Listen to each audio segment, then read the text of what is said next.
ibodatlar kamchiliklar bilan to'lgan bo'ladi.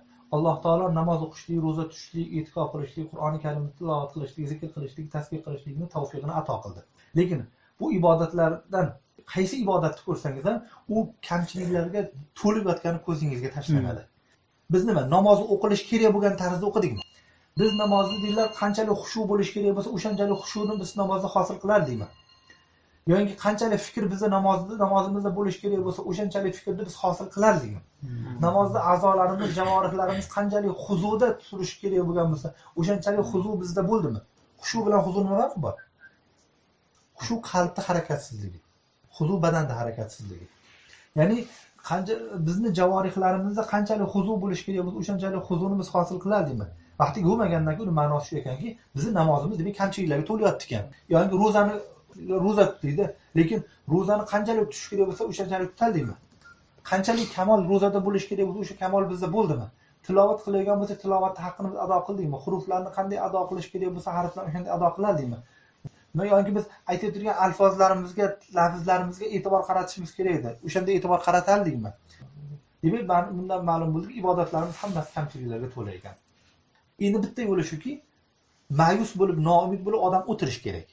Ki ibodatlarda haqqini ado qilishlik bizni qo'limizdan kelmas ekan deyishimiz kerak. Bizni namozimiz ham Alloh taoloning dargohida bir taqdim qilishga loyiq emas ekan deyishimiz kerak. Ro'zamiz ham tilovat ham taqdim qilimda pesh qilishlikka, ko'rsatishlik, arz qilishlikka arzimas ekan deyishimiz kerak. Lekin Hazrat Payg'ambar alayhisolom aytiblarki, ma'yus bo'lib o'tirma deyaptilar. Chunki sen mukammal to'g'ri bo'la olmaysan baribir deyaptilar. Hadis mana shu deydilar. Qanchalik qo'lingdan kelsa, sal yaqiniga olib borib qo'ysang bo'ldi. Qoribudan murod shu. Bu arab tilidagi nihoyat ajib va g'arib tilda deydilar. Bunda salgina farq bilan deydilar, ma'no o'zgarib ketaveradi deydilar. Mana shu hadisda Hazrat Payg'ambar alayhisolom lafzlarini qarang. Qoribu deyaptilar. Bobi mufoaladan amri siyg'asi bu. Qoriba yuqoribudan amr bu. Uqrubu demaganlar Payg'ambar alayhisolom. Qurbu demaganlar. Yaqin kel demaganlar-da. Yoki iqtaribu demaganlar. Ko'ring. Bitta qaruba bo'ladi. Qaruba yaqrubu bo'ladi, karuma yaqrubu vaznida deydilar. Ki iqtaraba yaqtaribu ham bo'ladi. Ifta'ala yaftailu vaznida bo'ladi. Hamma ikkovining ma'nosi yaqin kelish deganlari. Yaqin kelinglar. Yana bitta bo'ladi, qoribu ham bo'ladi. Qoribu degan fe'llarda, shunaqa vazndagi fe'llarda tadrij xosiyati bo'ladi. Darajama-daraja degan ma'no bo'ladi. O'shaning uchun bir martaga yaqin kelib qolsa, uning otini qoribu deb bo'lmaydi. Uning ma'nosi yaqin kelishga harakat qilgin deganlar. Ozgina qilib yaqin kelasan-da deganlari bo'ladi. Bugun masalan bir qadam yaqinlashdingiz, ikkinchi qadamni ko'paytirdingiz, uchinchi qadam tashladingiz. Mana shu mukammal amal bo'lib turgan muqorabat deyiladi shuni. Yaqin kelish, ohista yaqin kelibdi bu. Ya'ni to'g'ri bo'linglar, lekin birdaniga to'g'ri bo'la, sekin to'g'ri bo'lasan-da degan gap ekanda bu. Ya'ni umr bo'yi yaqin kelishlikka harakat qilish kerak.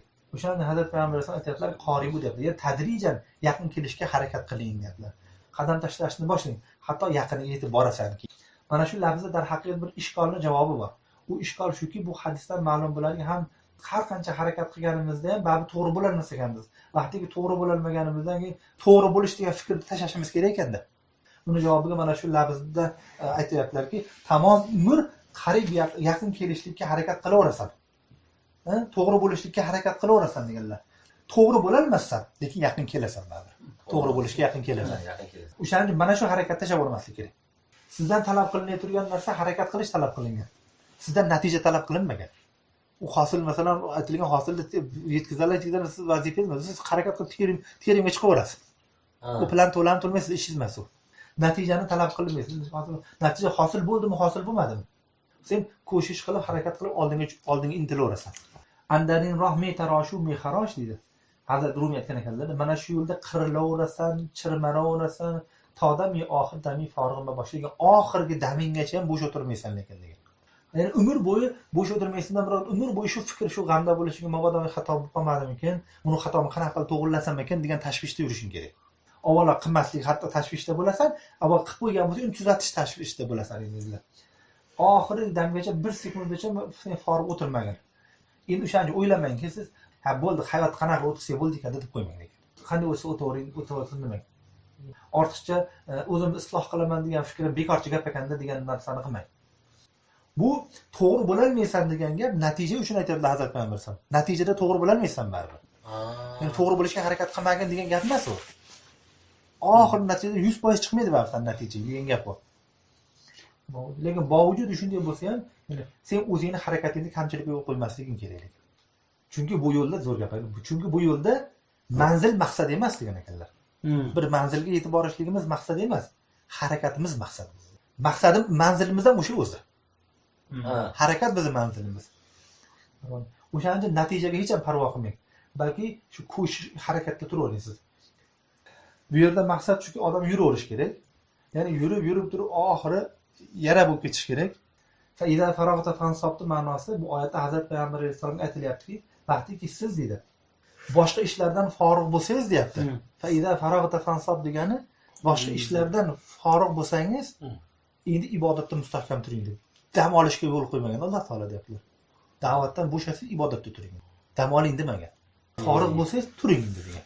Xullas natijalarni hosil qilishlik sizni ishingiz, sizni qo'lingizdagi narsa ham emas, siz o'ylaydigan narsa ham emas u natija. Balki siz ishingiz shuki manzil tarafiga qarab yuraverasiz, shu yurishligingiz o'zi maqsaddagi ish. O'shaning uchun siz fikrni ham, g'amni ham tashlab yubormang. Balki fikr tursin sizda, g'am tursin, harakat ham tursin. Natijadan behojat bo'lsangiz bo'ldi siz. Hazrat Payg'ambar alayhisalom aytgan yo'llari va sizni shuni vorislarning aytgan yo'li, mana shu yo'lda siz qadam tashlab yuraverasiz. Manzilga qachon yetib boraman, qanaqa qilib yetib boraman, uni fikrini siz tashlang.